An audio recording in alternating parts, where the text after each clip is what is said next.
Good energy first day. A lot to look at. We'll get to film and see where it goes. But I like the energy. I like the tempo for the most part. Seeing some of those young guys, the anxiety, that heart weeks. Sometimes I think their shirt was flying out there about 20 feet. Anxiety of doing things. But it was a good day. They adjusted well. They adapted to the seniors helped them. The upperclassmen helped those young guys. And we'll look at the film and see what we got. But for a good day, a good energy practice. We'll look at the execution as we go. What is it that you look for in a first practice? Well, I mean, just the tempo, the attitude, the demeanor. Are you willing to learn? Are you willing to be coached? Are you willing to be pushed? You know what I'm saying? And then we'll get to the execution as we go. How early on do you kind of get a feeling for the identity of the team? Is it start right now, or has it already been? Yeah, I think it always starts. You're constant. That's an ever-changing thing daily. I mean, it changes from everything you do. From you feel that from meetings. I mean, think about this. How often you get opinions on people every time you're around them? Mm-hmm. Am I right? That's actually what a team's like. Every time you practice, every time you go to a meeting, every time you ask them to do something, you know, whatever it is, they build that character constantly. Jimbo, first time you had this many offensive linemen since you've been here. What's that like? It seems like you have a whole extra That's what I told them. They had a whole bunch of them out there, and that's what I said, hey, y'all even gonna get tired if everybody gets reps. You know what I mean? But they did. The way we split it up, everybody gets plenty of reps, and we split it up on the two fields. But tell you what it does, it allows you to work your young skill guys. I mean, when you get down to 3s and 4s, a lot of your guys, and you don't have enough linemen, them guys are having to take every rep, and all of a sudden the skill guys are standing out there and they can't get nothing done because nobody's blocking for them because the other guys are dead because they've taken every rep. And just getting those guys out there gives them a lot. For our team development, it's going to be really good. Jimbo, going up what I had asked earlier about the quarterbacks. You asked about everything. I know. The guys around the quarterback stepping up, how you like that experience should help. They've got to. Yeah. How did they fare today, the guys around the quarterbacks? Okay, for the most part. Seemed like, I mean, the 1s and 2s for the most part did, and the 3s and 4s had their ups and downs. Mm-hmm. You know what I mean? But for the most part, the guys in the first two groups were pretty solid about their assignments and things. Any new guys in particular really jump out at you today? Oh, it was going 100 miles an hour. Sometimes you're catching flash looks. I'll save that till we look at the film. But I liked all the young guys' energy and their attitude. I really did. I mean, no one looked out of place athletically. There's not a miss in the group, in my opinion. I mean, there was guys that can do it. Now we just got to get them taught to do the right things, but and all had good attitudes and work ethic. Do freshmen in general come in more prepared these days than maybe 8, 9 years ago? I mean, I think, well, some of that is because you get them in the summer now.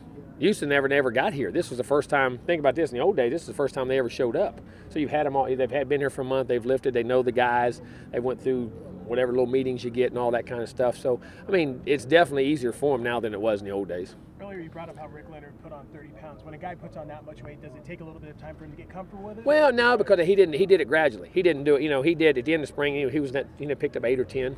Once we moved him in the fall and in the end of spring, it was about 12, and it's 14, 8. You know, it's kind of went up the right way, and he's kept it. He's ran with it and worked out with it, so it's a good weight. And how has he looked movement-wise so far?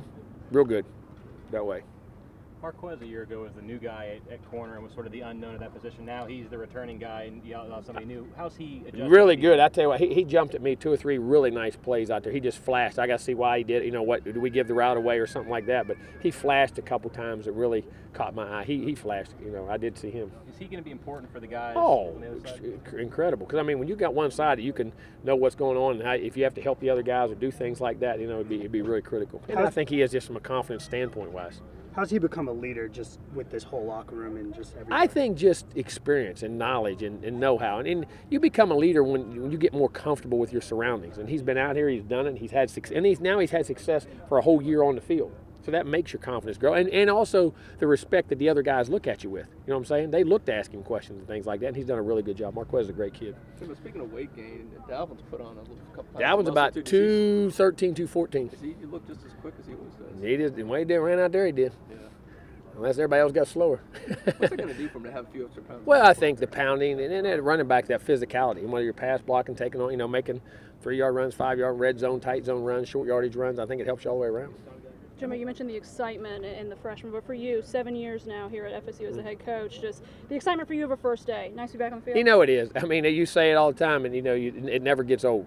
I mean, it never gets old, and you got to remind yourself that there's so many young guys out there, and like I say, I can see the look in their eyes. And man, them heads were going 100. Yes sir, yes sir, yes sir. They talk faster than I did. You know what I mean? But just watching those young kids and watch what and picturing them now. That's what I always say when you get in draft. When I picture them that first day, when I went in their house or that first day of practice when I get drafted, that's the things you remember. And these first days are always very memorable to me. I love them. What's impressed you the most on your offensive line this year? Everything. I question everything. We got to make sure we're doing the right things, calling the right things, asking them to do the right things. They're playing the right, and we're getting the right guys in. Or any young guys, you know, are they moving up on the older guys? You know what I mean? All that. I mean, it's just it's everything right now. Hey, Coach, when spring ball started, you said that the team started a little slow. Were they ready to go, ready for? Yeah, they were. Attitude and demeanor and energy was really good. It was really good. A few months ago, you mentioned wanting Rod to be a guy to talk a little bit more. Is he coming along in that role? He is leadership-wise, but he's still not a big talker. But he says what he has to say.